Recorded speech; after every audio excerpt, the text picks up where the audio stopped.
Bonsoir et bienvenue dans Inspiré de faits réels, les vraies fausses histoires. Je suis Mathias. Et je suis Charles. Nous sommes vos hôtes le temps de ce podcast. Ce soir, nous allons vous raconter une nouvelle fois une histoire inquiétante et pleine de mystères. Est-elle vraie? Est-elle fausse? Ça, on vous le dira après. En ce cher mois de novembre, les températures baissent, mais nous vous proposons quand même d'aller faire une balade en forêt.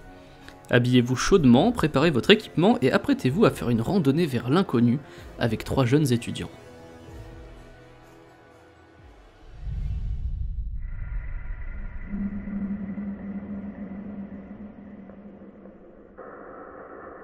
Nous sommes au mois d'octobre de l'année 1997. Donna, Mike et Dan profitent de l'été indien pour partir en balade en forêt. Équipés d'une carte, d'une boussole, d'une tente et de quelques affaires, les 3 amis sèchent les cours du vendredi pour se rallonger le week-end. Si Dan est habitué à faire du camping, Donna et Mike sont novices en la matière. Les 3 amis s'étaient rencontrés en faculté de biologie, un mois plus tôt. Donna et Mike sont de jeunes citadins, mais Dan a passé la plus grande partie de son enfance à la campagne. L'idée d'un long week-end en forêt le mettait en joie, mais il appréhendait également. Donna et Mike n'étaient pas habitués à ce genre de randonnée. Il allait devoir veiller sur eux bien plus que d'habitude. Cette responsabilité le faisait se sentir plus adulte. La forêt, située à 23 km du campus, n'était accessible qu'en voiture. Dan était le seul à avoir son permis et ce fut donc lui qui conduisit jusqu'à la lisière. Après une brève vérification des équipements, ils emportèrent le contenu du coffre qu'ils répartirent dans leurs 3 sacs. La voiture fermée et la boussole en main, les 3 amis s'enfoncèrent dans les bois, avec comme seul objectif de trouver un coin tranquille pour faire un feu et s'éloigner un temps de la vie d'étudiant.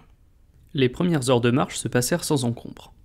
Le sentier n'était pas toujours très visible au sol, mais ils ne s'en inquiétaient pas. Ils avaient marché en ligne droite depuis qu'ils avaient quitté la voiture.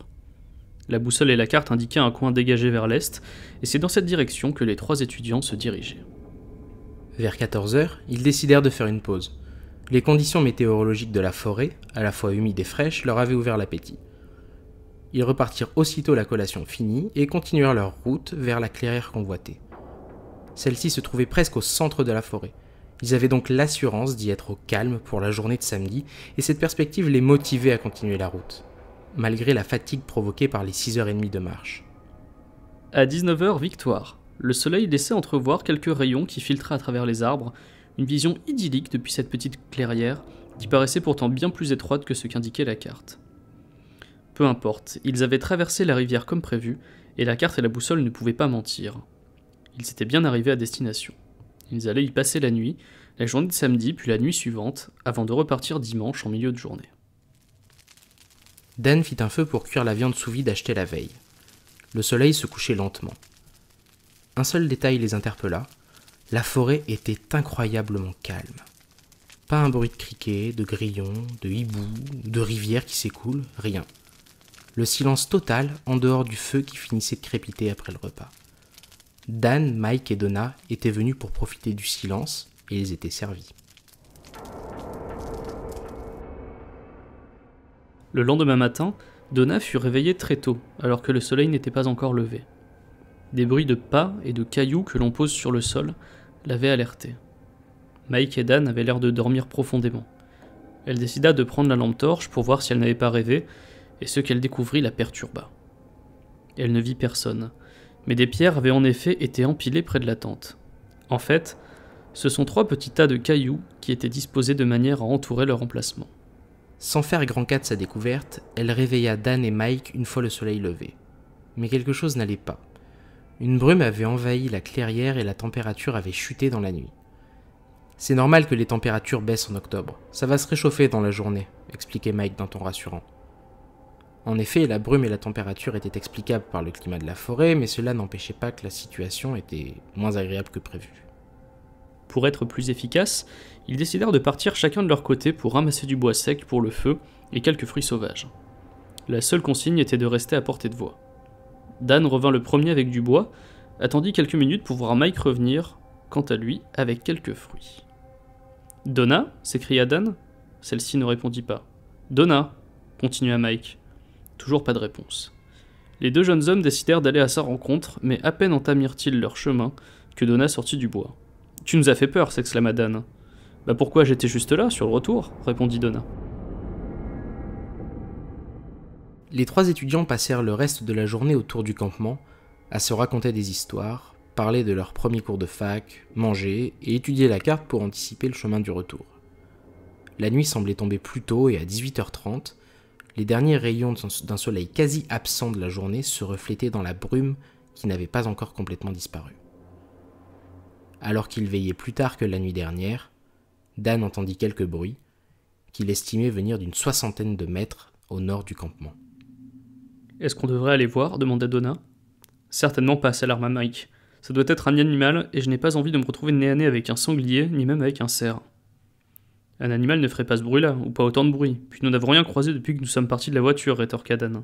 « Je n'ai pas envie de passer la nuit avec quelque chose que je ne connais pas près de moi. Allons voir. » Mike resta près du camp, tandis que Donna et Dan allaient à la rencontre des bruits. Ceci était étrange, comme si on faisait s'entrechoquer des galets et qu'on les jetait au sol. Alors qu'ils se rapprochaient de l'origine des bruits, Donna avoua à Dan qu'elle avait trouvé des pierres empilées autour de la tente le matin même, mais qu'elle n'en avait pas parlé. Elle n'était pas sûre de savoir si celles-ci étaient là avant leur arrivée, et n'était pas non plus sûre que les bruits de pas puissent venir d'un rêve. Cette nouvelle fit frémir Dan, qui ne lui en voulait pas de n'avoir rien dit. Lui-même avait remarqué des marques et symboles gravés sur certains troncs d'arbres et n'en avait pas fait mention. L'épaisseur de la forêt les empêchait de déterminer clairement la source du bruit. Et tandis qu'ils avançaient, ils entendirent Mike hurler. Les cris étaient ininterrompus. Donna et Dan abandonnèrent immédiatement leurs recherches et coururent en direction du camp. Dan trébucha sur une racine et tomba, mais se releva. L'adrénaline l'empêchait de ressentir la douleur de l'entorse qu'il venait de se faire à la cheville droite.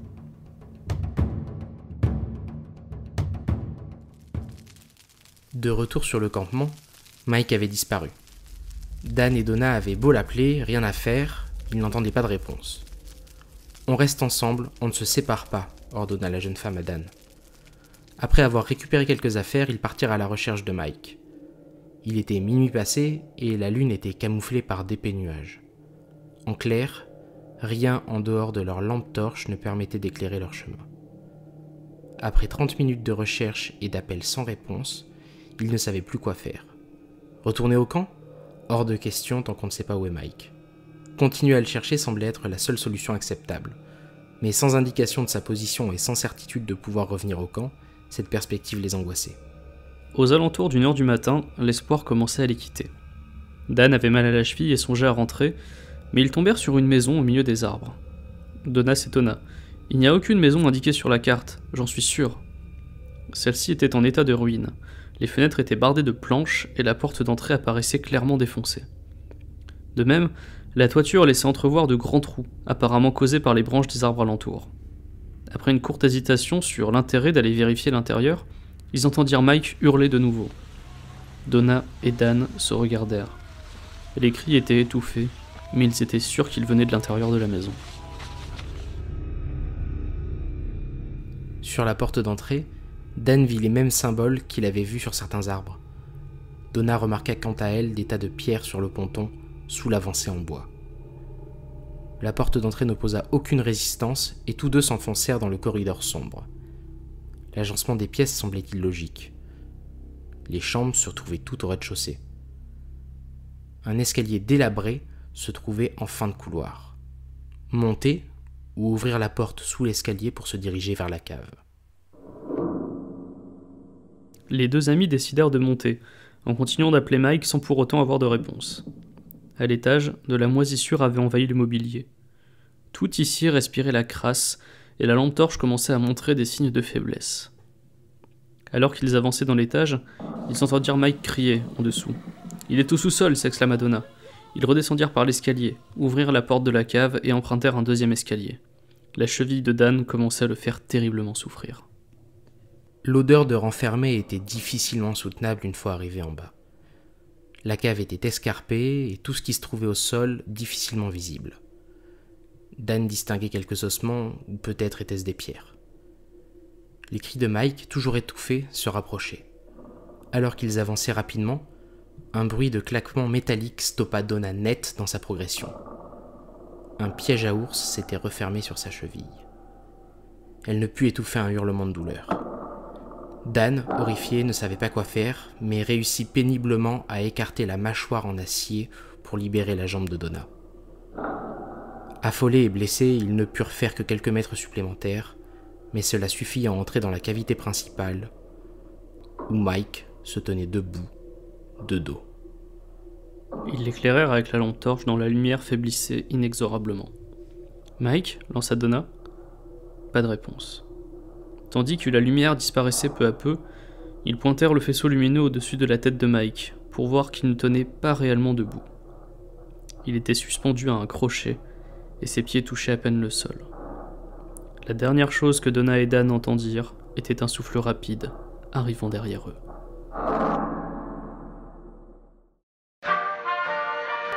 Alors, cette histoire est-elle vraie ? Je vous rassure, elle ne l'est pas du tout. Il s'agit d'une fiction que nous vous avons concoctée. Si cela vous rappelle vaguement quelque chose, c'est parce que nous nous sommes inspirés du film Blair Witch Project, ou Projet Blair Witch en français, pour écrire cette histoire. Le film, sorti en France en juillet 1999, était marketé d'une drôle de manière.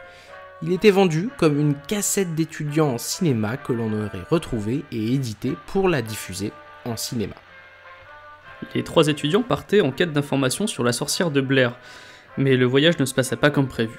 En s'enfonçant dans la forêt, ils perdirent rapidement leur repère et se retrouvèrent attaqués la nuit par des êtres dont on ne connaît pas bien la nature. Si ce film a marqué notre époque et le cinéma d'horreur, c'est parce qu'il s'agit d'un des premiers films grand public réalisés en found footage. C'est une méthode qui consiste à prendre le point de vue d'une caméra, souvent amateur, et de jouer sur la prétendue découverte des rushs vidéo.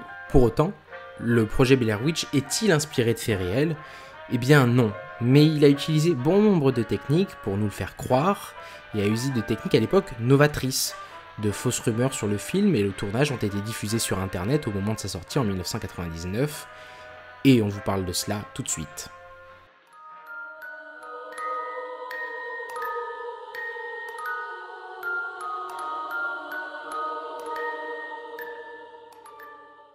Nous allons à présent vous parler du projet Blair Witch, sorti en 1999, un film qui nourrit beaucoup d'interrogations, notamment sur est-ce que c'est basé sur une histoire vraie ou non.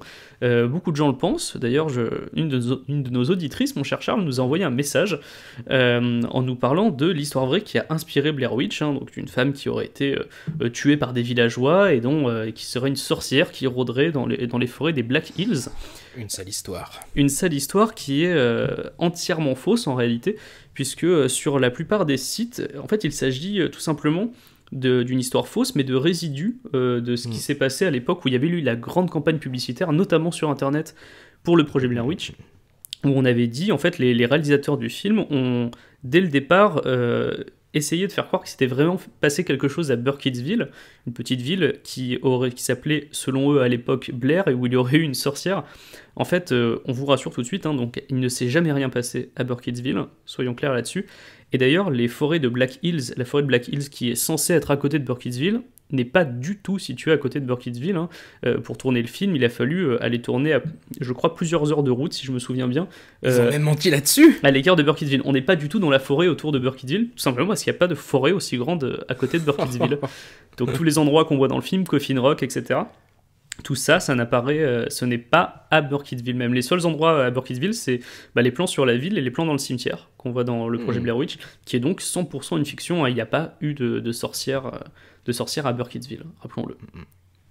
Et exactement, et c'est comme tu disais, c'est la campagne marketing qui a fait croire à ça et qui a en fait utilisé, comme on vous le disait juste avant, des techniques qui, à l'époque, étaient vraiment novatrices. Aujourd'hui, c'est un truc qui nous paraît assez normal, mais il faut se rappeler en 99 ce que c'était le web et ce qu'a fait du coup donc un des réalisateurs, Eduardo Sanchez, qui a créé un faux site. Il a créé un faux site internet sur lequel il a propagé des rumeurs faisant état d'une sorcière, et ce site est devenu une espèce de source en fait de ce mythe urbain qui, des années encore, en fait, a réussi à tromper certaines personnes, puisqu'il y a des personnes qui croient encore que le projet de Blair Witch est un documentaire. Or, ça n'en est absolument pas un, et que ce sont uniquement de ce qu'on pourrait appeler des effets de réel d'une campagne marketing qui a été très bien huilée et qui a en partie occulter aussi certaines qualités du film, on pourrait dire, même si on reviendra là-dessus après, et notamment son côté fan footage, donc du coup le principe de rush qu'on aurait retrouvé et qu'on aurait légèrement monté. Ça faisait partie du marketing aussi, parler du montage. Il disait que c'était une société qui avait retrouvé les rushs en question et que cette société n'avait fait qu'un très faible editing pour la sortie en salle. Or, ne serait-ce que ça, les personnes qui ont vu le film, l'editing est plutôt costaud en fait.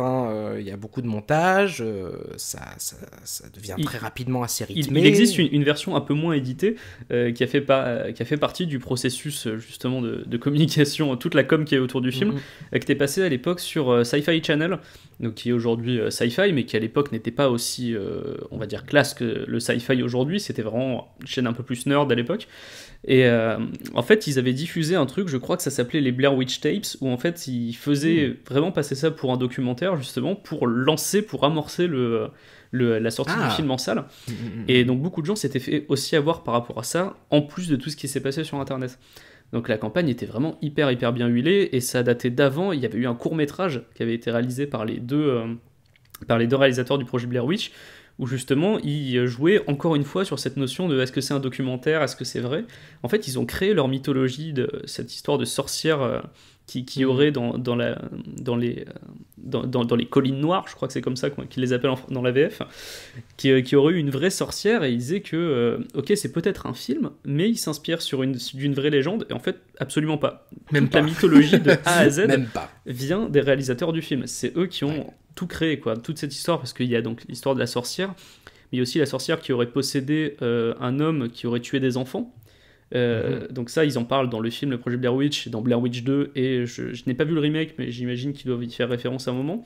Ils y font référence, mais de manière assez éloignée, je te raconterai. D'accord. Ben voilà, en fait, même toute cette histoire de monsieur qui se serait fait posséder, qui aurait tué des enfants, ça c'est aussi tout droit sorti de l'imagination des réalisateurs. Donc voilà, tout c'est une fiction dans le projet Blair Witch. Et tout est une fiction, et c'est une campagne de marketing à la fois bien huilée, mais surtout très peu coûteuse. Très peu coûteuse, parce que c'est un site web d'un côté, c'est quelques trucs à droite à gauche, mais en effet, comme tu disais, sur des médias plutôt nerd, plutôt geek. Et ça rejoint le fait, et là on va parler peut-être un peu plus du film en lui-même, que le budget du film était délirant tellement il était bas. C'est-à-dire que je pense qu'une affiche tu prends une affiche sur les Champs-Élysées pour le dernier Avengers coûte déjà plus cher que la totalité du budget du film et du budget marketing de Projet Blair Witch, puisque c'est $35 000. Ouais, et en fait, alors je crois que c'était $35 000 pour le film en lui-même, pour tout ce qui est tournage, editing, etc. Mais il faut savoir qu'ils ont payé plus d'argent que ça pour la musique. C'est-à-dire que la musique de ce film a coûté plus d'argent que le reste. Ça a presque autant, je crois qu'en tout ça faisait 60 000 en tout. Si oui, donc c'est 35 000 et 25 000 de musique, donc c'est des limites kiff sur tout le reste. Et les droits pour la musique. C'est impressionnant. Et de la musique, il y en a très peu. C'est ça qui est hallucinant, de la musique, il y en a très peu.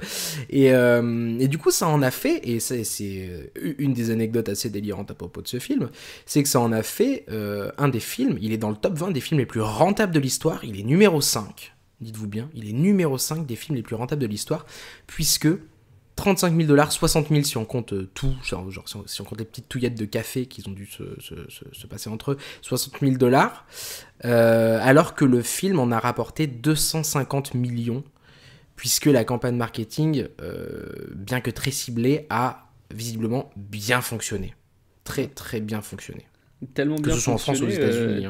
D'ailleurs, je reviens sur le budget Kirikiki, ça s'explique aussi en partie par le fait que les 3 acteurs qu'on voit dans le film ont tourné la majorité des scènes entre eux. Il n'y a pas eu donc de caméraman, tout ça, et les caméras qui sont utilisées dans le film, c'est ce que vous voyez à l'écran. Alors, il y a une petite différence, j'avais vu en cherchant des anecdotes sur ce film, que notamment, ils ont dégradé volontairement un peu plus la qualité de l'image. C'est pas vrai. C'est-à-dire que les caméras qu'ils avaient quand ils tournaient faisaient une image un peu mieux, et donc du coup, ils l'ont dégradé encore plus. Voilà, pour qu'on ait vraiment l'impression que le matos ça, était un peu malmené, ou que c'était des caméras de moins bonne qualité, enfin que des étudiants en cinéma, puisque c'est le rôle des gens, pourraient avoir avec leur budget en fait. Et Ouais, d'ailleurs, il y a mais une là, des caméras c'est- qui a été empruntée et qu'ils ont rendue, donc ils ont même pas payé la caméra, c'est-à-dire que c'était une location pour la caméra. Ils l'ont Donc c'est emprunté. fou. Ah, le C'est film a ouf, coûté que dalle. parce que j'avais mis dans mes notes que la qualité d'image est pas seulement mauvaise, enfin c'est pas seulement des caméras amateurs, la qualité d'image est dégueulasse. Elle est vraiment dégueulasse. Genre, même une caméra amateur à l'époque, je pense que ça filmait pas aussi mal. Et ils ont concentré aussi énormément le tournage, puisque le film... Alors le film est court, hein, il fait entre 1h10 et 1h20. Mais ils l'ont fait en 8 jours. Ouais, seulement 8 jours. Ils l'ont C'est que dalle. tourné en 8 jours. Ce qui est quand même assez délirant. Et après, il y a plein de petites anecdotes assez croustillantes hein, sur le film. Sur le tournage, tu veux dire? Ouais, Parce que, ouais. justement, le tournage n'a pas été de tout repos pour les trois pauvres acteurs. Notamment parce que j'avais lu ça, la production du film, enfin les deux réals et les gens qui étaient derrière eux pour mettre l'argent, ont fait exprès de leur donner de moins en moins de nourriture au fur et à mesure des jours de tournage, histoire qu'ils soient plus tendus et qu'il y ait des scènes un petit peu voilà, de clash en mode limite télé-réalité. Mais j'allais te dire, c'est pas juste un procédé qu'on utilise aujourd'hui en télé-réalité. C'est exactement un procédé qu'on utilise en télé-réalité, effectivement. Oh là là, ils ont tellement innové. Ils font aussi des délires genre en télé-réalité, ils font aussi genre ils mettent pas d'heure par exemple dans Secret Story, il y a jamais l'heure. Ils modifient exprès l'horloge du four, tu vois, pour pas que les gens puissent voir l'heure, histoire de les désorienter un max, qu'ils soient fatigués, que du coup voilà, il y a des clashs quoi. Mais bref, donc là-dessus, voilà, ils leur ont donné de moins en moins de bouffe. Il y a pas mal de trucs qui n'étaient pas dans le script, qui ont été juste foutus sur le coup. Genre le moment où, donc c'est un moment très flippant dans le film, où il y a la tente qui se fait secouer en pleine nuit, on sait pas par qui. Ah ouais. Les trois acteurs ont réellement eu peur parce que c'était pas dans le script. Et c'était littéralement des gens de la prod qui sont venus secouer Oh la là tente là. en pleine nuit, donc ils ont bien flippé quoi. Non mais c'est assez marrant.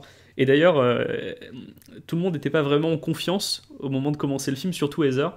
Heather Donahue, qui est donc l'actrice principale du film, qui disait donc je vais aller passer 8 jours dans les bois avec deux garçons que je connais pas. On est d'accord que ça ressemble au tournage d'un film porno petit budget. Hein. Alors pour elle, elle a pas pensé porno tout de suite parce qu'elle l'a raconté. Ouais, dans une c'est ça interview. qui m'étonne. C'est ça qui, elle devait être un peu naïve peut-être. Non, elle était pas naïve du tout. Elle était même plus parano parce que elle l'a raconté dans une interview. Le premier truc qu'elle a dit aux deux réalisateurs quand elle les a vus, c'est est-ce que vous êtes en train de tourner un snuff movie? Ah, oula. Oh, ah oui, mais oui, putain, c'est vrai, j'ai lu ça en plus. Elle a eu peur qu'on la bute réellement. Et d'ailleurs, elle Qu'on la bute elle. bah, tu sais pas, c'est des gens, ils étaient pas connus à l'époque, les deux réalisateurs. La boîte de prod était pas hyper installée non plus. Ouais, c'est Artisan vrai. Pictures, ils ont vraiment fait leur beurre avec le projet Blair Witch, mais avant, il y avait pas non plus grand chose, quoi. Et donc, du coup, elle avait carrément amené un couteau sur elle, sur le tournage. Et Heather avait un couteau au cas où, quoi. Je trouvais ça assez marrant, assez marrant, mais bon, en même temps, elle fait bien de prendre ses précautions, on sait jamais ce qui peut t'arriver sur ce genre Ouais, de tournage c'est un vrai. peu chelou. Si tu te mets à sa place, on dit bah tu vas tourner 8 jours dans les bois avec deux mecs que tu connais pas, et puis on vous laisse. Puis voilà, c'est un peu flippant quoi. Donc, Et d'ailleurs, elle racontait bien que en fait, ça a un peu tué sa carrière. Ah, Heather complètement, oui, ça. Mais pas qu'elle, enfin les trois. Ouais, pas qu'elle, ouais. Les trois, parce qu'en fait, beaucoup de gens pensaient qu'ils étaient morts, tout simplement. Pour de vrai. Bah oui, pour parce de que vrai. comme il y a eu cette confusion avec documentaire, qu'elle s'est vraiment retrouvée ou pas, ouais, il y a eu un gros article qui avait été fait sur, je crois que c'était sur Vice, Ouais, où c'est ça. on retrouvait les deux réalisateurs, les trois acteurs, et ils disaient un petit peu tous que, enfin ils avaient tous ce point commun que ça a complètement ruiné la suite de leur carrière, quoi. Ils ont vraiment galéré à trouver des rôles, notamment Josh, c'est peut-être celui qui s'en est le mieux sorti finalement. Josh, donc c'est celui qui a les cheveux longs et Ouais, qui dans la VF est constamment appelé Josh. Josh. Josh. J'ai trouvé ça tellement nul. Ah d'ailleurs, j'ai un fun fact à propos de Josh que j'avais oublié de dire tout à l'heure pendant le tournage. Dans le film, t'as l'impression que c'est surtout entre Mike et Heather que ça clash. Ouais. Et en fait, sur le tournage, c'est entre Josh et Heather que ça a le plus explosé. Ah ouais? Et en fait, si Josh disparaît à la fin du film, spoiler, voilà, c'est parce que justement sur la fin du tournage, il pouvait vraiment plus supporter. Mais non. Et donc du coup, ils ont coupé énormément au montage les rushs où on voit Josh et Heather s'engueuler pour faire genre ils ont un petit love interest dans le film.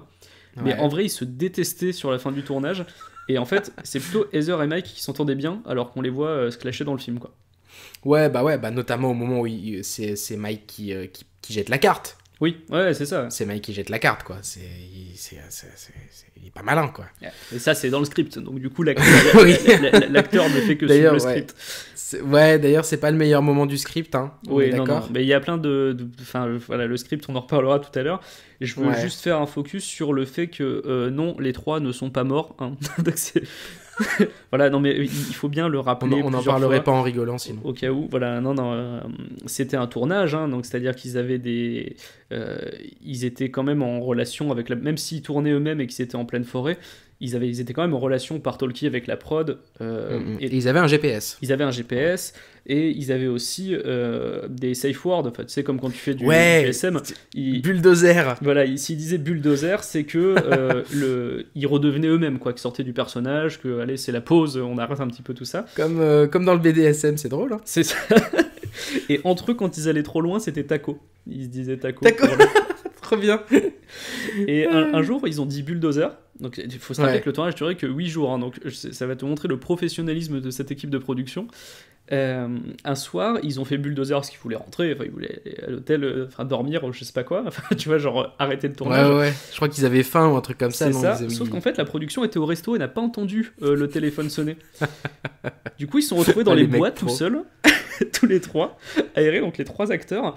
Et bon, heureusement, ça s'est bien terminé. Ils sont tombés sur une maison dans les bois, mais pas celle de la sorcière de Blair, sur une maison assez normale. Et ils ont toqué, et c'était une vieille dame qui était assez sympa. Elle leur a fait un chocolat chaud. Ils ont pu contacter la prod, et voilà, ça s'est bien passé. Mais donc, du coup, voilà. Ils n'ont pas vécu non plus un méga enfer sur le tournage. L'enfer, c'était plutôt après, voilà, pour retrouver des rôles et pour construire une carrière. C'est vrai qu'ils n'ont pas vécu un vrai enfer sur le tournage, mais j'étais quand même assez étonné en bossant sur le truc là, parce que ils marketent le côté inspiré de faits réels, qui donc, comme on le rappelle, est faux, il n'y a pas de... Voilà. Mais en revanche, ils ont tout fait au niveau de l'acting, de la préparation et tout, pour que ça fasse réel. C'est-à-dire que c'est pas... Comme tu le disais, c'est pas des enfin les réalisateurs sont là, mais c'est les acteurs qui tiennent même la caméra la plupart du temps. Pareil, je sais pas comment ils se sont débrouillés au niveau du sound design, c'est un truc que j'avais noté ça, mais le film a plein de défauts. Moi, il y a les 3 quarts du temps, je me suis fait chier, j'avoue. Mais par exemple, le sound design n'est pas dégueu. Ouais, non, mais c'est pas dégueu, t'entends vraiment les trucs au loin. Ils ont modifié après en post-prod forcément pour augmenter certains sons, mais c'est de la prise directe, hein, c'est-à-dire que quand t'entends les gamines, ah non pas les gamines, justement ça c'est autre chose, mais il y a un moment où t'entends des bruits au loin, des bruissements, tout ça, des bruits de cailloux, tout ça c'est donc la prod qui les fait, hein, un petit peu à l'écart. Et par contre il y a un moment où tu entends les rires d'enfants dans la nuit. Je me souviens, quand ils sont dans la tente, et ben en fait c'est pas là que ça bouge justement la tente. Si, c'est juste avant que ça bouge en fait, quand t'entends des espèces de sons genre de gamins qui rigolent, qui pleurent, tu sais pas trop, un petit peu au long. Et ça en fait ça a vraiment été diffusé sur le tournage, mais ça a été enregistré avant. En fait le truc c'est que un des réals a enregistré le son de gamine à côté de chez lui. Génial. Il a diffusé à balle avec genre je sais pas ce qu'il avait, genre des enceintes dans la forêt pour qu'on ait l'impression que ça vienne de la forêt. En fait c'est des trucs qu'il a enregistrés pas loin de chez lui quoi. Et d'ailleurs sur les moyens, on parlait du budget, tout ça. Le film a été distribué en fait plutôt en 1999, mais en fait il a été tourné en 1994, donc il faut encore replacer ça dans un contexte de gens qui ont vraiment pas de téléphone portable pour les 3 étudiants. Ils ont voulu faire un truc réaliste, mais c'est un truc réaliste de 1994. Et en fait, le festival a été présenté à Sundance, au festival de Sundance. Le film, a été présenté au festival de Sundance en 1994, mais n'a été distribué que en 1999, donc sans doute le temps, je pense, de trouver peut-être, de trouver un réalisateur, de trouver un distributeur ou quelque chose comme ça. Mais donc voilà, c'est vraiment, on a l'impression, c'est même pas un truc proche des années 2000, c'est vraiment un truc plutôt proche du début des années 90 en termes de moyens. Et c'est vrai que comme tu le disais, moi ça m'étonne vraiment qu'ils aient dégradé encore la qualité d'image. Aujourd'hui c'est un truc qu'on ferait même pas. On peut parler, je sais pas si t'avais d'autres trucs non, à part que je nous ai préparé un petit que sont-ils devenus sur les 3 acteurs principaux du projet Blair Witch. Ah ben je suis friand. Eh bien écoute, alors comme je disais tout à l'heure, Josh, donc qui s'appelle Joshua Leonard, est celui qui a peut-être le mieux réussi finalement. Il a joué dans quelques films plutôt sympas, notamment un qu'on a vu ensemble qui s'appelle Hatchet, la légende de Victor Crowley. Il joue dedans, j'avais complètement oublié son visage, mais il faut dire qu'il a beaucoup changé depuis. Hein. Si vous tapez Joshua Leonard aujourd'hui sur Google, vous verrez qu'il n'a plus du tout la même tête que dans le projet Blair Witch. Hein. C'est assez fascinant. On l'a vu vite fait dans Bates Motel, il a joué dans un épisode, dans plusieurs épisodes de Bates Motel d'ailleurs. Il a joué dans Bones en 2006, et là, ça c'est un truc que j'avais trouvé marrant. Dans Bones, il jouait justement dans un épisode consacré à une sorcière dans les bois. Ah, mais ça, forcément. Oui, la référence, évidemment. Et savais-tu que Joshua Leonard à la ville n'est autre que le mari d'une actrice qu'on aime bien ici, qui s'appelle Alison Peel. Alison Mais Peel, non. qu'on a vu dans The Newsroom, et actuellement dans American Horror Story Cult. Oh là là. Ils sont mariés depuis 2015 et ils ont eu une petite fille l'année dernière, je crois. Ah, c'est trop drôle. Donc on retrouve la petite info people. Ta marque de fabrique. Exactement. Heather Donahue, donc Heather dans le film, puisqu'ils portent tous le même prénom. Ça, c'est une marque qu'on retrouvera dans pas mal de fan footage par la suite. Hein. Les acteurs qui portent le même prénom que leur personnage. Donc Heather, elle, ça n'a pas été facile pour elle, parce qu'il faut rappeler que son personnage est très très agaçant dans le film. Ouais... Je sais pas si elle est agaçante. En fait, en VF, je l'ai regardé 2 fois. Je l'ai regardé en VF, et en VF, elle est agaçante, mais parce que la VF est agaçante, et la VF est une... Enfin, ne regardez pas ce film en VF, ça tue tout. C'est-à-dire que déjà, le film n'est pas ultra flippant, mais alors, si vous regardez en VF, vous rigolez, quoi. C'est pas la peine. Ah non, c'est vraiment nul. Petite info, d'ailleurs, le film est dispo en multilangue sur Netflix, pour ceux qui sont abonnés. C'est comme ça que je l'ai vu. Donc, voilà. Si vous pouvez gratter un accès à Netflix, regardez-le en VO. Ne téléchargez pas. Il y a également une version True French. C'est pas la peine. Ouais, ça sert vraiment à rien. Le doublage est mauvais. Mais enfin, le doublage est mauvais. C'est pas tant que le doublage est mauvais, c'est que quand tu fais du fan footage, t'as les conditions réelles, quoi, même de prise de qualité son, et du coup là t'as une prise de qualité son des voix qui est juste en décalage avec le reste, quoi. C'est super bizarre. Et ouais, donc du coup je sais pas si elle est vraiment agaçante, parce que dans la VF je l'ai trouvée agaçante, mais j'ai estimé que c'était la VF. Dans la VO en revanche, je suis pas elle est agaçante, mais par moment, mais tout le monde dans le film à un moment donné est agaçant, tu vois. Ouais, mais alors elle, en fait, c'est plutôt dès le début du film. C'est son personnage en lui-même qui est hyper à fond sur le succès. Il faut vraiment réussir les trucs à fond, quitte à écraser un peu les autres. Voilà, elle est très ambitieuse. Et je pense que c'est un trait qui a beaucoup agacé certaines personnes. Alors après, je pense qu'il y a une part de sexisme aussi là-dedans. Si ça avait été un personnage masculin très ambitieux, on n'aurait peut-être pas eu ce côté-là. Mais en tout cas, le personnage a été plutôt mal vu à la sortie du film. Notamment, même si elle est un petit peu humanisée par la fameuse scène culte du film où on la voit avec la caméra en bas, où elle s'excuse pour tout ce qu'elle a fait, beaucoup de spectateurs ont effectivement jugé que c'était sa faute, tout ce bordel dans le film, la faute de ce personnage-là. Donc, c'est abusé de dire ça. Oui, c'est abusé, mais malheureusement, tu sais, les gens, hashtag les gens. Et malheureusement pour l'actrice, comme c'est le cas pour beaucoup d'acteurs, notamment les acteurs de Plus belle la vie, les gens n'ont pas fait la différence entre elle et son personnage. Donc, du coup, elle a mais parce que dans Plus belle la vie, il n'y a pas de différence. Non, mais c'est abusé. Je te conseille de regarder des acteurs de Plus belle la vie qui ont fait des interviews où les gens ne font pas la différence avec le personnage. Genre, les gens, oui, on m'appelle Samia dans la rue, mais c'est mon personnage en fait. Donc, c'est pas mon nom, quoi. C'est Fabienne Cara qui disait ça. C'est assez flippant. Laetitia Milo, que tout le monde appelle Mélanie dans la rue, parce que pourquoi pas. Donc voilà, non, là par contre, c'est des gens qui ne l'apprécient pas, donc forcément c'est parti pas mal en vrille. Heather était victime de harcèlement, de menaces de mort. Donc ça c'est pour la partie pas cool. Ça c'est les gens qui croyaient vraiment que ça s'était passé. Voilà, c'est quoi le délire? Ça c'est des gens qui ne croyaient pas que ça s'était passé, mais qui faisaient toujours pas la différence quand même entre elle et son personnage. C'est bizarre. C'est-à-dire, ok, alors en fait t'es pas vraiment morte, mais c'est quand même ta faute. Et donc du coup je te menace de mort. Ça n'a pas vraiment de sens, mais bon, ce sont les haters des internets et les haters de l'époque, hein. Elle a également eu des trucs, et c'était assez flippant ça, mais je pense que les gens pensaient pas forcément à mal. Des connaissances éloignées ont envoyé des cartes de condoléances à sa mère. Ah oui, ben non, là il pensait pas à mal, c'est que le marketing du film avait tellement bien fonctionné, et elle a vraiment, entre guillemets, disparu évidemment, mais pendant plusieurs jours. Ils avaient pas trop donné de nouvelles à leurs proches, il y avait un délire comme ça. La disparition était mise en scène même au niveau de la famille, même si la famille savait qu'ils allaient faire un film et tout et tout. La mise en scène était assez bien montée pour que, oui, en effet, les parents, et notamment de Heather, c'est vrai, reçoivent des lettres de condoléances. C'est triste, hein. Ouais. C'est pourtant ce qui s'est passé. Et malheureusement, voilà, il n'y a pas que des proches de la famille qui l'ont pensé morte, ou alors le rôle a été tellement marquant que c'était compliqué, je pense, pour des producteurs, peut-être de l'imaginer dans d'autres rôles.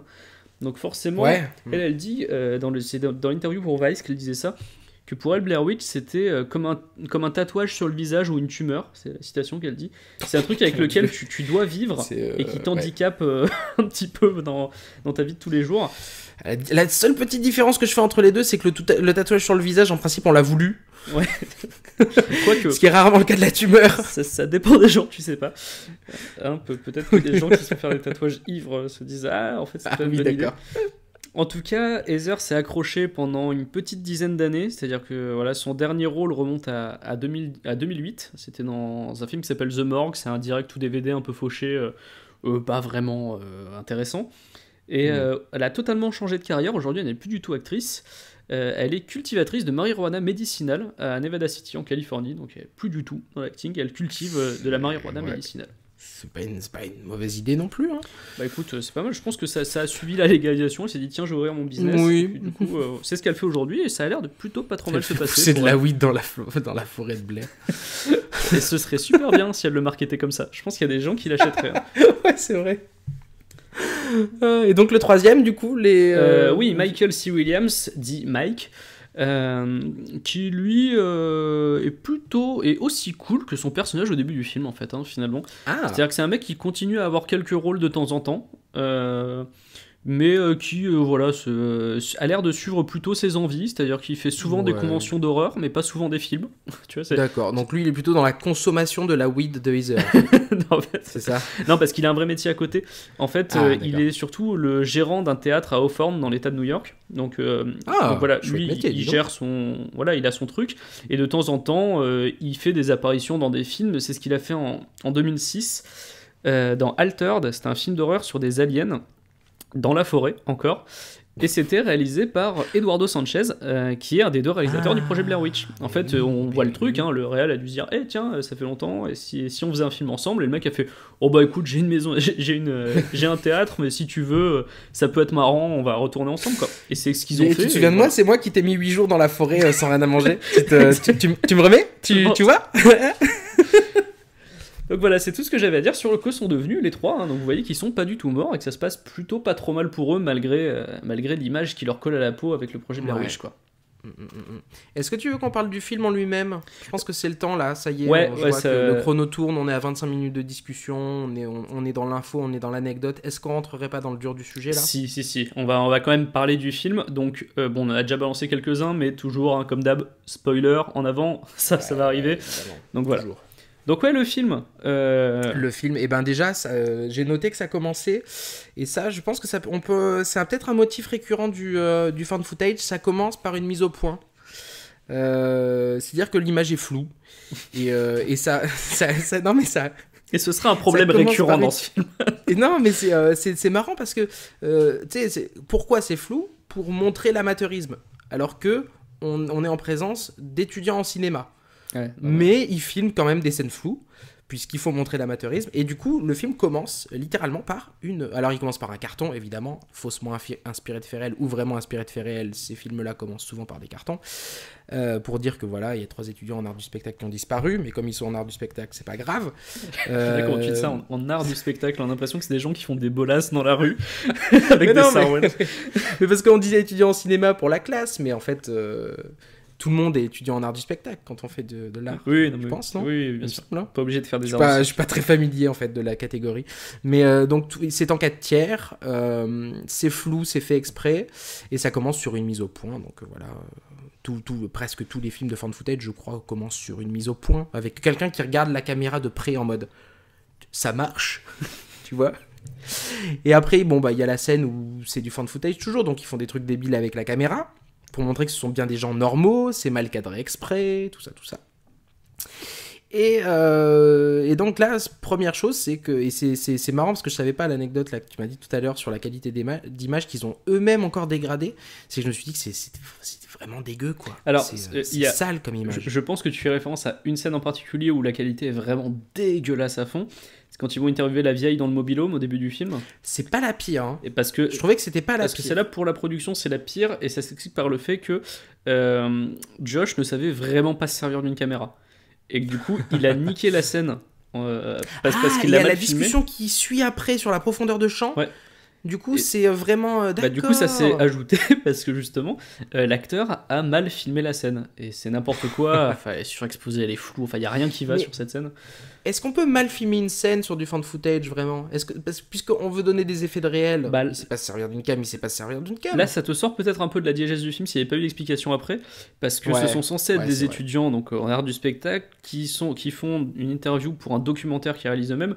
Donc, ils sont censés savoir faire une image correcte pour une interview. Enfin, je veux dire, c'est l'image la plus simple à faire, une image d'interview. Hein, c'est genre le premier truc que t'apprends en ciné. Donc, ouais. Ouais. Ensuite, qualité d'image. Après, il y a un truc qui m'a fait rire. Alors, ça fait partie des trucs qui m'ont vraiment sorti du film. Il y a un enchaînement d'images prétextes à un moment donné. Je sais pas si tu te souviens où il y a la voix. Alors, Heather est souvent en voix off. Donc, c'est là que tu vois, mine de rien, editing et tout et tout.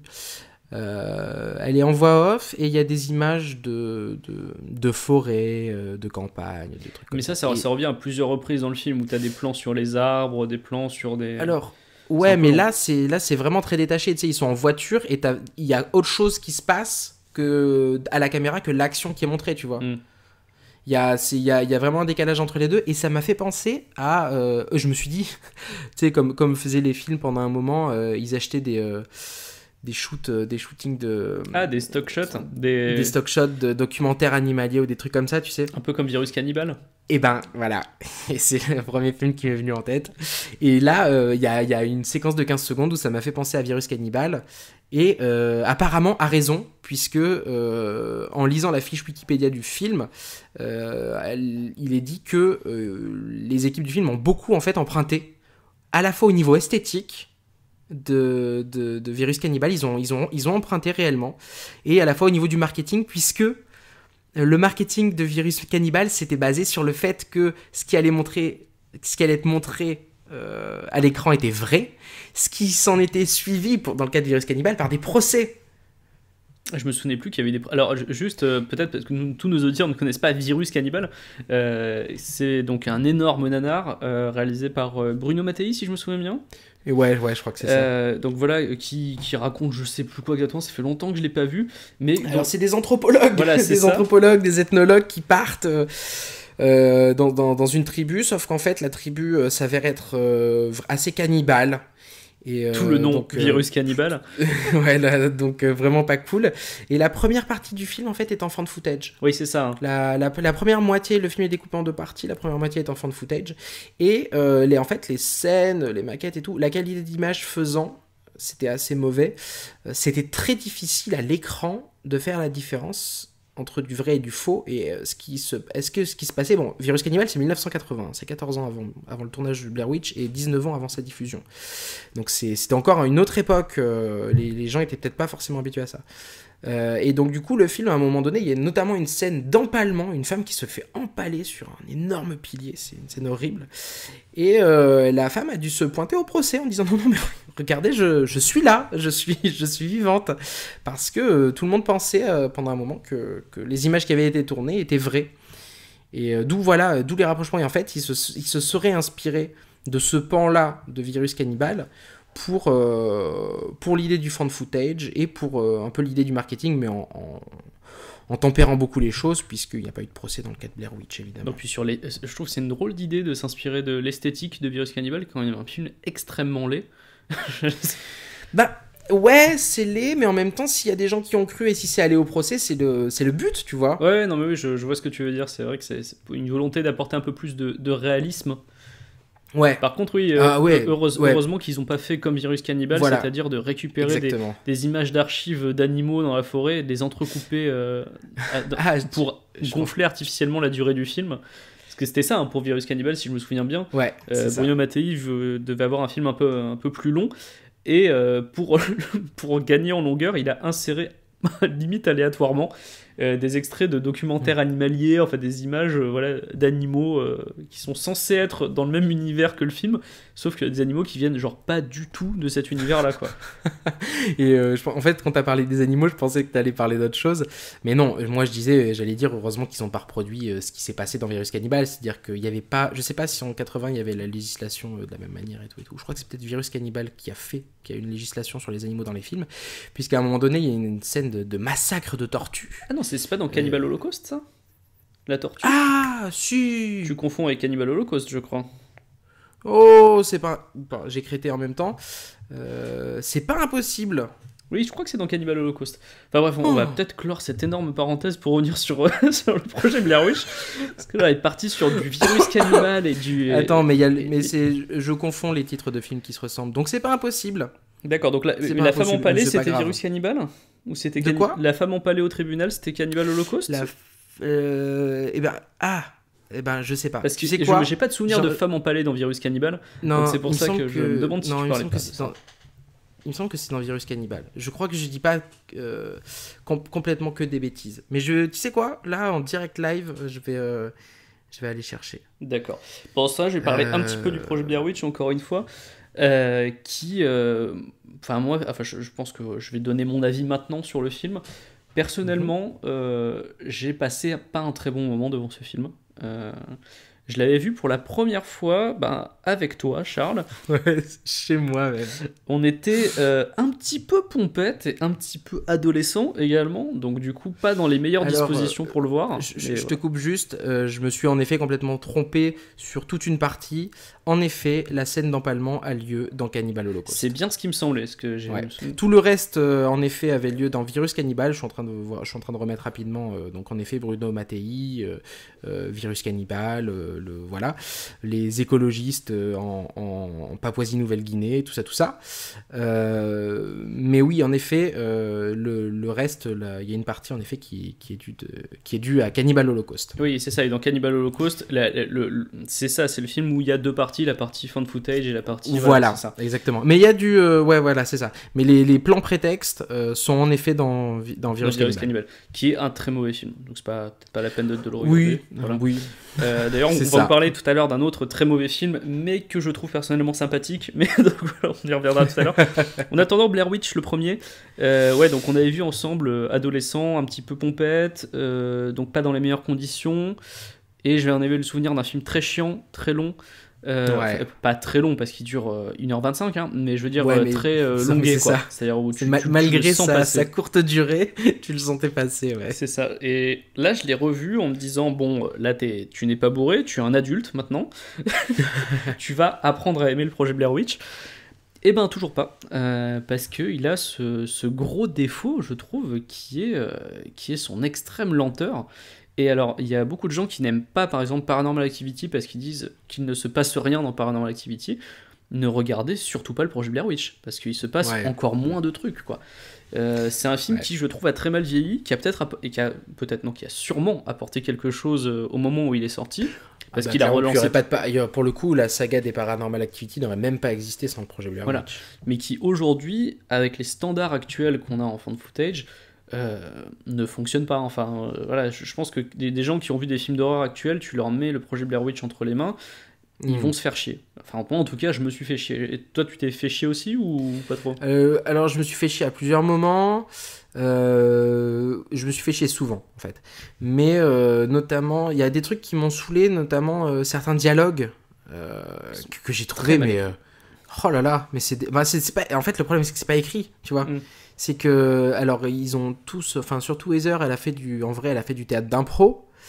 Elle a fait beaucoup d'impro et ça se sent, elle est douée sur plein de trucs. L'actrice, enfin, je trouvais, quand on parlait du casting, je trouve qu'il n'y a pas de souci au niveau du casting, tu vois. C'est pas. Il n'y a pas trop de fausses notes, c'est pas trop. J'ai pas trouvé ça particulièrement problématique. Mais tu vois, j'ai noté 17 minutes 09, blague de prout, quoi. Ils sont tous dans la tente et ça fait un prout. On est à ce niveau-là dans le dialogue. Oui, c'est pour montrer peut-être qu'ils sont normaux comme les autres, mais c'est vrai que j'avoue, quand j'ai vu la scène, j'étais... c'est fatigant, quoi. Et un tout petit peu plus tard... Alors déjà, il y a un passage qui se fait mal, c'est qu'il y a les scènes d'interview qui constituent les 10 premières minutes du film. Après, il s'enfonce dans la forêt, genre, ok, on a fait 3 interviews filmées à la va-vite, partons directement dans la forêt, c'est super bizarre, tu vois, il y a un passage en mode, allez, c'est bon, on part tous maintenant. Et ça enchaîne avec des dialogues qui sont très très moyens, genre il trouve au début quand ils sont dans la forêt, il trouve une souris qui est morte même un gros rat, un gros truc qui apparemment est mort dans une forêt. Alors ça arrive pour des citadins c'est peut-être étonnant, c'est une scène quotidienne dans la forêt, les animaux meurent, c'est normal, ils se font attaquer par d'autres animaux, et là première réaction quand elle voit la souris, elle dit Heather, qu'est-ce qui a tué cette souris? C'est un truc de sorcière? Bah oui. Oui, parce qu'on est dans un film de sorcière, donc forcément, oui, non mais oui. Oh là là, il y a un autre truc aussi, là je continue dans les trucs qui me font un peu rire, parce que, voilà, c'est pas dramatique non plus. Mais donc déjà, dans la forêt, ils se perdent immédiatement, hein. Il n'y a pas d'effort de... Ils ont visiblement pas fait de course d'orientation quand ils étaient à l'école, ils se perdent très rapidement. Et il me semble que ce que tu disais tout à l'heure sur le fait qu'Heather avait été mal perçu comme étant un personnage un peu chiant, tient beaucoup au fait que pour elle tout est prétexte à filmer. Oui. Et elle ne lâche pas sa caméra, quelles que soient les situations, hein, et à un moment donné, elle dit littéralement bah quoi, j'ai une caméra donc je filme. Et là j'ai rigolé, je me suis dit ben quoi, j'ai un flingue donc je tire. Non. C'est pas comme ça que ça marche. Ah oui, oui, mais... et là je comprends le côté un peu chiant du personnage, mais c'est surtout là pour le coup c'est pas tant le côté chiant que c'est le dialogue qui est pas particulièrement intéressant, quoi. Le prétexte qu'elle trouve c'est bah quoi, j'ai une caméra donc je filme. Oui, non, il y a pas vraiment de... Non, il y a plein de trucs qui sont pas logiques. Et d'ailleurs, c'est un problème récurrent dans les found footage, c'est arriver à expliquer pourquoi est-ce que les personnages continuent de tourner, alors que clairement la situation ne pousse pas. Alors, autant il y a des films où ça marche très bien, genre Rec. Ouais, c'est vrai. Où en fait, bah là, du coup, ce sont des journalistes, donc ils doivent filmer tout ce qui se passe pour pouvoir justement, s'ils survivent à cette nuit-là, en témoigner dans le média pour lequel il travaille. Donc, et puis c'est aussi une manière de se raccrocher à son travail pour essayer de tenir le coup face à toutes les merdes qui arrivent dans le film. Donc dans Rec ça marche très bien, mais par contre voilà, il y a des films où ça fonctionne beaucoup moins bien, quoi. J'allais dire à l'opposé, tu te souviens de Cloverfield? Oui, mais voilà, avec Cloverfield, c'est voilà, il y a pas assez. Tu te souviens du gros relou qui arrête pas de, enfin du gros relou, ça en devient, je pense que c'est un effet comique volontaire, mais c'est un peu, ça sort un peu du truc. Et tu te souviens de ce qu'il arrête pas de dire pour prétexter je me souviens plus. Il arrête pas de dire pendant tout le film, il dit j'immortalise. J'immortalise, comme ça, avec une voix un petit peu stressée, j'immortalise. Là, c'est une super justification pour continuer à tourner alors qu'un monstre géant attaque littéralement ta ville. Des monstres, puis plein de petits monstres après, je sais pas si tu te souviens, il y a plein de monstres dans les rues, enfin pas dans les rues, dans les sous-sols. Mais oui, voilà, c'est en fait la personne qui s'entête à filmer est en fait nécessaire au genre du found footage, puisque sinon pas de film. Donc du coup, on peut arriver à la conclusion que le found footage est un genre nécessairement écrit avec des personnages relous, tu vois. Oui, non, mais c'est pas faux. Sauf pour Rec, c'est vrai, t'as raison. C'est vrai que Rec, j'y avais pas pensé, ça fonctionne très bien avec Rec, ouais, c'est vrai. Puis alors après, je me souviens que dans Diary of the Dead de Romero, par exemple, c'était pas trop poussif, je le sentais pas trop, mais je crois que c'est aussi des journalistes, si je me souviens bien. En fait, voilà, quand ton personnage, c'est son métier de tourner, ça peut se justifier, effectivement. Après, voilà. C'est des mecs qui font juste dans le cas de Cloverfield, une vidéo pour l'anniversaire, c'est compliqué, quoi. C'est vrai que ça part comme ça. Ça part, le prétexte, c'est on immortalise un pot de départ. C'est un pot de départ de quelqu'un, tu sais, qui va partir au Japon. Ah oui, c'est ça. Et du coup, il y a tous ses amis qui l'attendent dans son appartement. Et la soirée doit être filmée comme ça. Et c'est un film qui l'emportera. Le gars fait des interviews et il est censé emporter ça avec lui au Japon. Ça le fera des souvenirs et tout. Et le mec, prend son rôle assez au sérieux pour ne plus jamais lâcher la caméra jusqu'à la fin, quoi. Ouais, mais c'est vrai que ce film Alors, est-ce qu'on a d'autres trucs à dire sur Blair Witch, premier du nom, le projet Blair Witch? Ouais, moi j'ai plein de petits trucs qui m'ont énervé, et notamment dans le montage. Donc je trouve les 15 premières minutes du film assez dynamiques, ça marche bien, c'est faussement mal monté, mais je trouve que ça marche. Après, il y a plein de trucs qui m'ont énervé. Plus tard, c'est une quantité d'ellipses, en fait. Tous les moments de tension, notamment ceux qui se passent dans la nuit, sont cassés par une ellipse qui nous ramène soit au matin, soit à plus tard.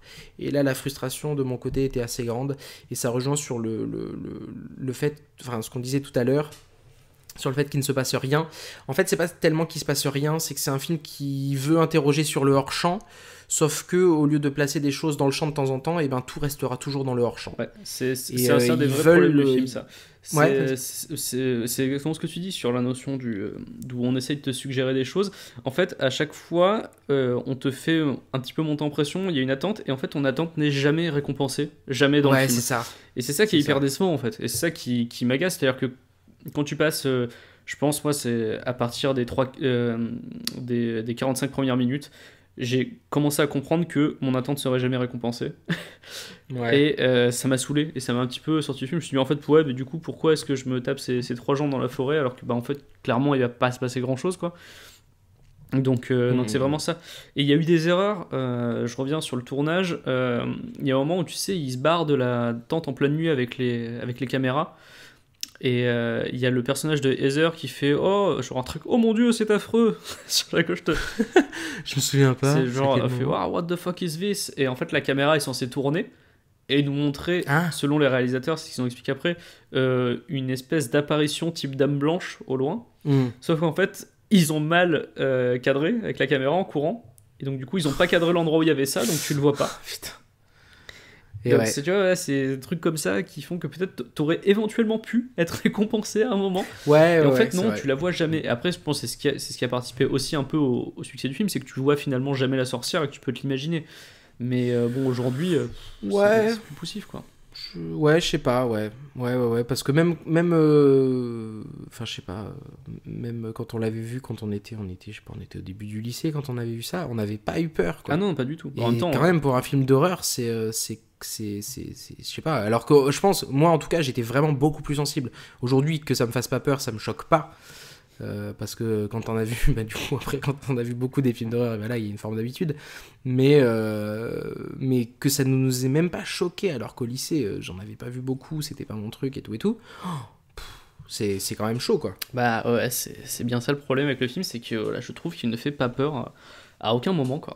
Donc, c'est un peu dommage. Ouais, en effet. Est-ce qu'on passerait pas à Blair Witch 2, le livre des ombres? Ah bah alors là je vais te laisser, vas-y. J'ai très envie d'en parler puisque du coup ça risque de surprendre pas mal de monde, mais pas toi, parce que toi tu connais mes goûts en termes de cinéma merdique. Eh bien j'ai préféré Blair Witch 2, le livre des ombres, au projet Blair Witch. Déjà, il a un sous-titre très, très beau. Oui, alors justement, parlons vite fait de ce sous-titre. Le livre des ombres, le livre des ténèbres au Québec. Pourquoi ils ont traduit ombre? Il n'y avait même pas de traduction à faire. Bah oui, puisque en plus, c'est Book of Shadows dans la version originale, donc c'est littéralement des ombres. Et normalement, les Québécois prennent la traduction littérale. Ouais, mais c'est plus dark. Enfin, je sais pas, le livre des ombres, donc Blair Witch 2. Ouais. Un étonnant titre pour un film qui ne contient pas de livre dedans. Donc c'est quand même surprenant. Mensonger. J'ai regardé le film, j'ai cherché à comprendre. Je ne comprends pas pourquoi ça s'appelle le livre des ombres. Il n'y a pas de... Enfin, voilà. Pour la faire courte, le livre des ombres Blair Witch 2 est sorti en 2000, soit un an après le projet Blair Witch, dans la volonté très claire de se faire de la thune. Donc voilà, y a pas de... Pour surfer sur le succès du premier, ça a été réalisé un petit peu à la va-vite par un autre réalisateur que les 2 réalisateurs du projet Blair Witch, qui a signé le scénario, on imagine, assez rapidement, donc ce qui explique pourquoi le scénario part un petit peu dans tous les sens. En revanche, alors il y a beaucoup de trucs qui vont pas, hein. Le jeu des acteurs est à chier, voilà, la réalisation est complètement foirée, le montage est épileptique par moments, c'est vraiment à chier. Il y a des trucs qui ne seront jamais expliqués, genre vraiment dans le film tu vois le fantôme d'une petite fille mais tu sais pas qui c'est, pourquoi, qu'est-ce qu'elle fait là, enfin. Et ce sera jamais expliqué plus tard dans le film, donc c'est voilà. des trucs chelous. Par contre, il y a des trucs intéressants dans le film, notamment le point de départ. Le point de départ du film nous met 6 mois à peu près, je crois. Oh non, ils disent un an après la sortie du projet Blair Witch, où on est encore dans cette phase où il y a des gens qui se disent est-ce que c'est vrai ? Est-ce que c'est pas vrai ? Est-ce que c'est un film ? Est-ce que ça s'est vraiment passé ? Et du coup, tout le début du film est hyper bien parce qu'on suit un mec qui a monté un business autour du projet Blair Witch. Ouais. Donc il vend des dans la diégèse de ce film, il faut savoir que dans ce film-là, la légende existe. Burkittsville a réellement une forêt autour, ce qui n'est pas le cas dans la réalité. Hein. Donc on se situe dans un univers de film entre les deux, c'est-à-dire entre la réalité et entre le projet Blair Witch, dans lequel le projet Blair Witch aurait pu se passer. Ce serait possible. Mais voilà, il y a des gens qui disent est-ce que ça s'est passé ou pas, on ne sait pas. Et donc là, on a ce mec qui va dans la forêt ramasser des cailloux, ramasser du bois pour faire les petites figurines qu'on voit dans Blair Witch 1. Je vais à la chasse aux champignons. Il les vend sur internet, tu vois, il a un vrai business où en fait il vend des mémorabilia du projet Blair Witch en fait. Il vend des t-shirts, des hoodies, des trucs comme ça. Et en fait, on le suit dans son premier truc, c'est qu'il lance le Blair Witch Hunt, c'est-à-dire tout simplement une visite guidée des bois, des lieux de tournage du projet Blair Witch. Tout en entretenant le mystère, est-ce que ça s'est passé ou pas. Et donc tu vas voir une... C'est génial. Donc, non, le point de départ du film est cool. Enfin, mais la mise en abîme est géniale. C'est une excellente mise en abîme. C'est-à-dire que t'as un film qui se prend... Enfin, qui fait comme si le premier film avait été... Enfin, ils partent du principe que le premier film était un film dans le film. Qu'il était sorti en salle et qu'il y avait cette confusion sur film ou documentaire. Et du coup, c'est comme s'il y avait un documentaire sur un film de fiction, mais c'est en fait une fiction. Enfin, la mise en abîme est infinie et j'ai trouvé l'idée... assez audacieux. Ah oui, non, mais c'est hyper audacieux, et franchement, sur les 15 premières minutes du film, c'est hyper bien. Après, ça part un petit peu en cacahuète. Mais donc, du coup, voilà, tu les suis. Donc, il y a un groupe avec une gothique qui est un peu médium. Alors, les personnages sont tous à chier. Hein. Donc, du coup, t'as le mec qui fait l'expédition qui est sorti d'HP genre quelques mois plus tôt et qui a lancé son business. Donc, tu sais pas s'il est fou ou pas. Tu as sa pote qui est une sorcière qui fait de la Wicca. Et qui est d'accord, et qui d'ailleurs dit des trucs hyper intéressants dans le film sur le fait que bah non, mais les sorcières ne sont pas des sorcières comme les sorcières de Blair Witch, et elle parle de ce que c'est vraiment être une sorcière, de ce que c'est la Wicca et tout, et c'est vachement. Enfin, ce personnage est plutôt bien. Tu as une gothique donc, qui est médium, et tu as un couple d'universitaires qui sont en train de préparer, alors ils disent pas si c'est un mémoire, un doctorat ou quoi, mais en tout cas ils sont en train de préparer un écrit sur Blair Witch, réalité ou fiction. Et donc eux, voilà, donc tu vas suivre ce groupe, ils vont passer une nuit dans la forêt de Blair, et donc, alors c'est pas du tout en fond de footage, hein, c'est en film. Ah d'accord. Ouais. Mais par contre ils disent au début, ceci est la reconstitution de ce qui s'est passé. D'accord. Donc ils te disent, ouais, le 2 ça s'est vraiment passé aussi, mais c'est une reconstitution parce qu'on a changé les prénoms et tout ça pour pas blesser les familles. Du coup, voilà. Pas mal. Mais bon, après c'est tourné vraiment comme un film, vu que c'est censé être une reconstitution, c'est voilà. Ce qui justifie notamment une BO complètement surprenante qui, moi, me touche beaucoup, qui est composée de rock à roulette des années 90. Donc c'est assez fabuleux. Voilà, on a vraiment, voilà, ça bouge un petit peu. On dirait un petit, tu sais, c'est ce genre de pré-Linkin Park, pré-Limp Bizkit, tu sais, un petit peu ce truc un petit peu sympa. Oh là, tu viens de citer deux grandes références là. On est, enfin, personnellement, deux grandes références pour moi. Bah voilà, en fait, on est un petit peu sur cette ambiance Blink 182 aussi, tu vois, vraiment ce côté vraiment rock pour skater, tu vois. Ouais. D'ailleurs, tout le monde, enfin le mec porte un hoodie et tout ça. Enfin, on est vraiment dans cet univers là, un petit peu punk rock années 2000, enfin fin années 90.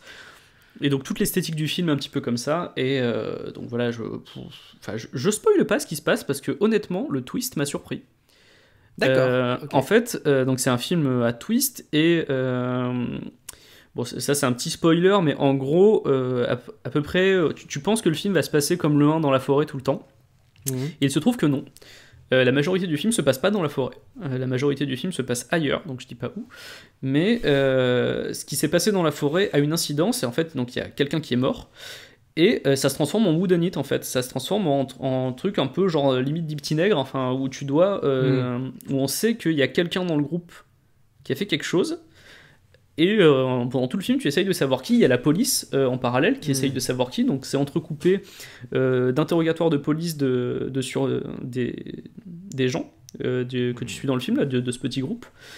Et donc du coup, c'est ça qui est un petit peu aussi chaud dans le film et qui peut te sortir, c'est que le montage est quand même assez particulier.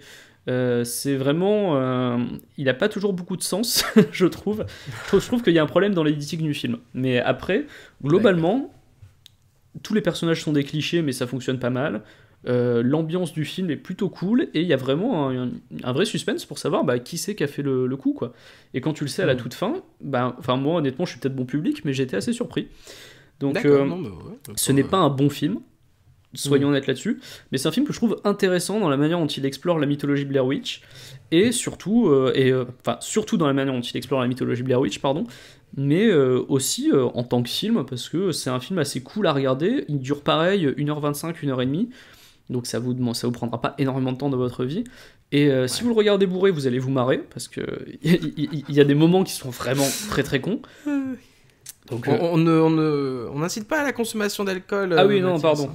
Mais en tout évidemment. cas, voilà, si vous regardez ce film dans certaines conditions, il y a des moments qui vont faire beaucoup rire. Par hasard, tu vois. Genre, si par hasard un jour vous êtes ivre, peut-être regardez-le. Et si vous le regardez même sobre, ce qui a été mon cas, et en fait, ça reste un moment plutôt agréable à passer. C'est-à-dire, on se fait pas chier comme dans le projet Blair Witch, le premier. Ouais. C'est un film qui est vraiment très très con par moment, mais où on passe pas un moment désagréable à le regarder, quoi. Donc voilà, c'était mon avis sur Blair Witch 2, que je vous conseille plutôt, en fait. Ouais, d'accord. Ouais, c'est bien. Tu veux que je te parle du remake? Oui, que j'ai pas encore eu l'occasion de regarder. Et d'ailleurs, je suis triste, j'aurais bien aimé pouvoir le regarder avant cette émission, mais je n'ai malheureusement été pris par le temps. Je préfère regarder Blair Witch 2. On s'est bien réparti le travail. Donc du coup, j'ai regardé aussi ce fabuleux remake, qui en fait... là, c'est peut-être un premier spoil, mais ça apparaît dans les premières secondes du film. En fait, c'est pas un remake, c'est une suite. Oui, mais ça avait été annoncé, je me souviens, quand ils ont vraiment lancé les premières bandes annonces sur internet, genre les vraies bandes annonces, ils ont dit surprise, une suite de Blair Witch. Surprise, ouais, c'est ça en fait, c'est pas une surprise. J'ai lu même dans des articles journalistiques que c'était un remake, c'est pas du tout un remake. Ça se passe 17 ans après, et c'est le petit frère d'Heather qui veut partir à sa recherche, ou en tout cas au moins comprendre ce qui s'est passé. Le film est immensément plus classique dans son déroulé. Vous trouverez, c'est pas du tout, faut pas du tout vous baser sur ce qu'on a dit sur pour le premier film Projet Blair Witch. Là, c'est toujours en fan footage. Hein. Alors c'est toujours en fan footage, mais attends, c'est du fan footage de 2016, mec. C'est-à-dire que Projet Blair Witch était novateur en 1994 sur le fan footage. Là, il faut être innovant en 2016 sur le fan footage. Et comment on est innovant en 2016 sur le fan footage ? Eh ben, on a des caméras oreillettes, on a des GoPro, on a des iPhones, on a des 5D, on a des drones. Et ouais, parce qu'on est en 2016, mec. Et ouais. Et en fait, c'est. Mais du coup, c'est une espèce c'est presque comique parce qu'il y a un genre de surenchère dans regardez aujourd'hui le fan footage. En fait, si on veut faire du fan footage, c'est pro. Mais du coup, la question. Aujourd'hui, si tu fais du fan footage, en fait, tu fais un vrai film. La question que je me pose, c'est du coup en termes d'esthétique, est-ce que au final, ça ressemble pas à des vidéos de youtubeurs paranormaux qui sont que tu trouves aujourd'hui vraiment sur YouTube, quoi, des mecs qui font justement des plans d'ensemble au drone, ensuite qui passent en night shot, ce genre de trucs. Même pas. Parce qu'en fait, ils nous mentent là pour le coup, je pense. Ils nous mentent sur le fait, autant dans le premier film, c'était filmé avec les caméras qu'on voyait quand ils se filmaient entre eux. Là, j'ai vraiment de gros doutes, c'est-à-dire qu'ils montent du 5D. Et la qualité 5D serait déjà vraiment bien, mais c'est même pas de la qualité 5D, c'est de la vraie qualité ciné, tu vois. Et je pense qu'ils mentent à peu près à tous les niveaux. Peut-être pas le passage drone. Je crois que le passage en drone... il est vraiment tourné à la GoPro. Voilà. Ouais, mais c'est limite. Le passage en drone, en fait, il utilise le drone pour savoir pour se repérer, savoir qu'est-ce qu'il y a autour d'eux. Et à la deuxième utilisation, le drone est cassé. C'est dommage, ils ont pas eu le temps de faire des jolis plans de coupe sur la forêt. Ouais, voilà, c'est ça. Donc du coup, le drone, c'est un peu un personnage absent. Et du coup, ouais, il y a mais même les petites... J'ai l'impression qu'ils sont tous à un moment... C'est à tous un moment où ils sont en vue subjective, et c'est comme si la petite oreillette qu'ils avaient là, qui filmait, mais elle filme avec une qualité dingue. Là, il n'y a pas du tout le côté creepy de l'image, ne ressort pas du tout. Et par contre, il y a un truc que dans le premier Blair Witch en 99, je trouvais que certains éléments ressortaient mal. Et en fait, les petits tas de cailloux, les petits tas de bois, les petits trucs comme ça, qui sont censés faire flipper quand on les voit, et le premier tas de cailloux, moi personnellement, je l'ai même pas vu en fait à l'écran. Je me suis dit, mais qu'est-ce qu'il filme là? Qu'est-ce qui est censé faire peur? Il y a des feuilles et des cailloux. Et en fait, le relief ne se fait pas, se fait mal vis-à-vis du sol. Et du coup, dans le premier Blair Witch, il y avait même des trucs qu'en fait, je ne voyais tout simplement pas. Tandis que là, c'est tout l'inverse. La qualité est dingue. Et, enfin, la qualité. Pas la qualité cinématographique, la qualité d'image est dingue. Et du coup, par contre, tu vois, t'as des scènes gore. Et ça, c'est ce qui est vraiment très différent. Il y a des scènes gore dedans. Il y a des vraies scènes gore avec des espèces de pus, de boutons qui sortent et tout, des trucs dégueulasses. Mais des trucs très classiques. Est-ce que du coup, tu te fais moins chier? Non. Non, tu t'en dis toujours. je te le dis tout de suite. Mais en fait, tu retombes dans un film. C'est très classique, tu vois. Dire qu'ils ont surenchéri sur le côté fan footage avec 12 caméras. Ils ont vraiment beaucoup de matos. Après, t'as une petite intrigue avec... la base du truc, c'est que un mec a retrouvé une cassette sur les lieux de là où Heather a été vue la dernière fois. Il trouve la cassette, il la met sur YouTube. Et d'ailleurs, il y a un petit mindfuck à la fin. Si vous regardez bien le film, vous dites « Ah, mais en fait, la cassette du début, c'est... » Enfin bon, je spoil pas, comme ça vous regarderez le film.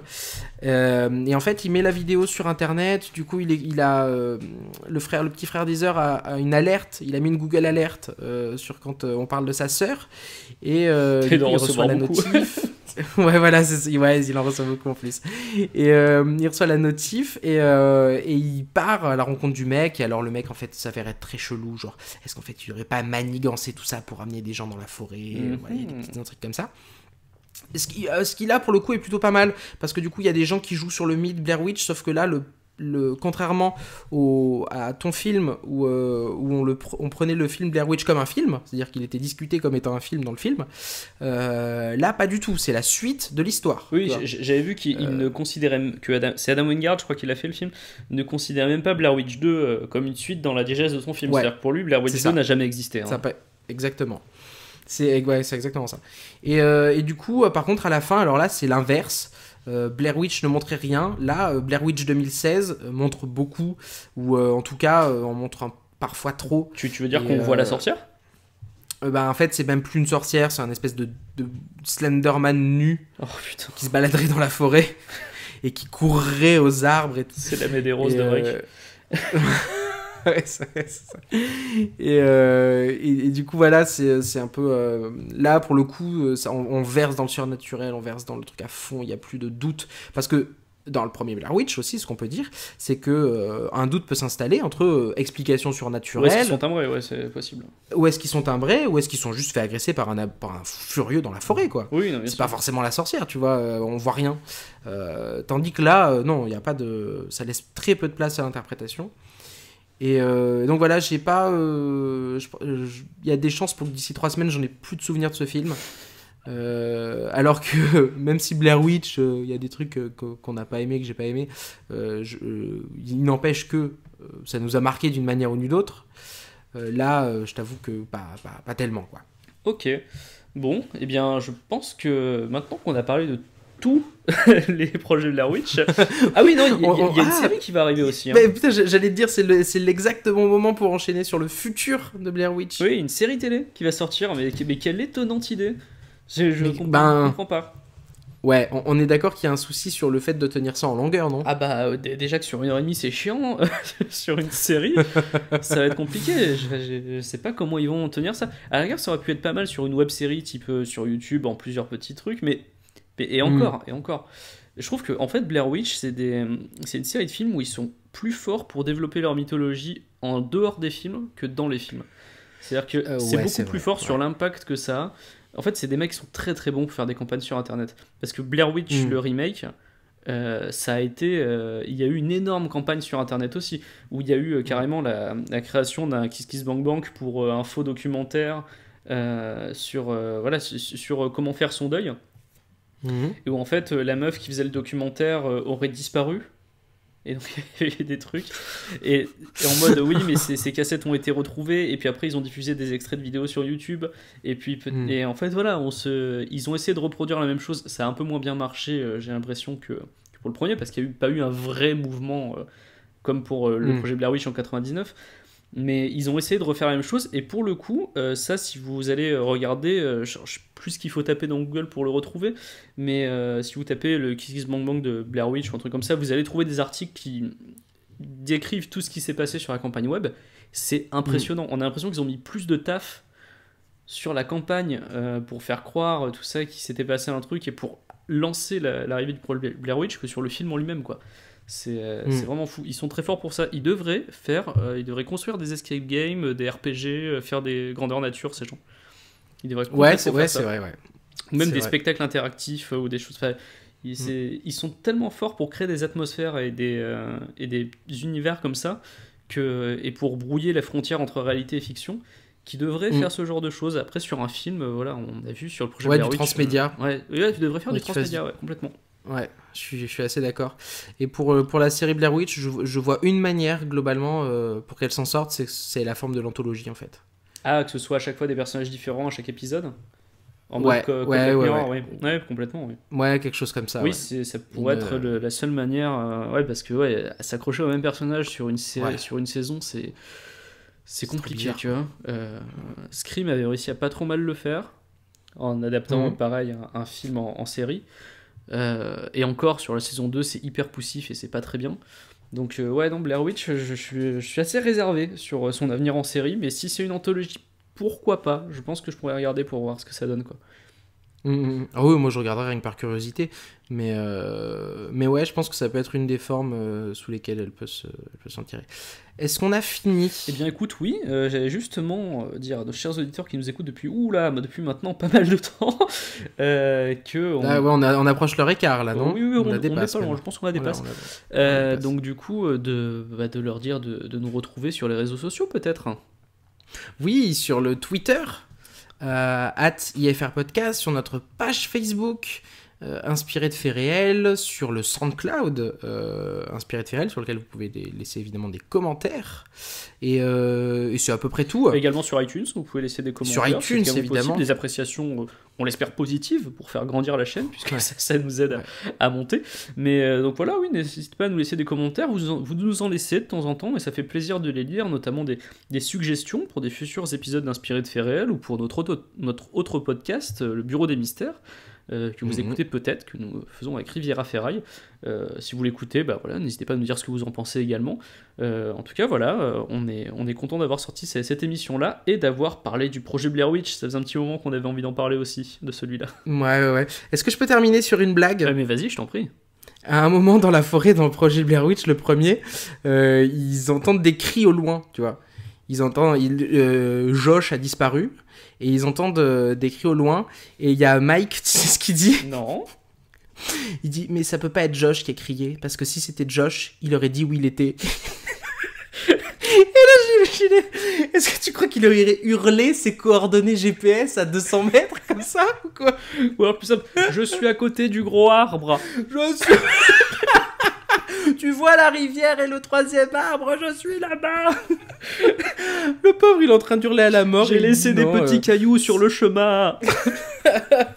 Si c'était Josh, il aurait dit où il était. Écoutez, c'est bizarre. Le mec hurle à la mort à 200 mètres. C'est quand même très étrange, je suis dans une maison en pain d'épices. Voilà, c'est sur ces blagues qu'on va vous laisser. Ouais. On vous dit à la prochaine pour un nouvel épisode d'Inspiré de faits réels, et également à la prochaine sur un Bureau des Mystères si vous écoutez aussi des émissions. En attendant, on vous fait de gros bisous. Gros bisous.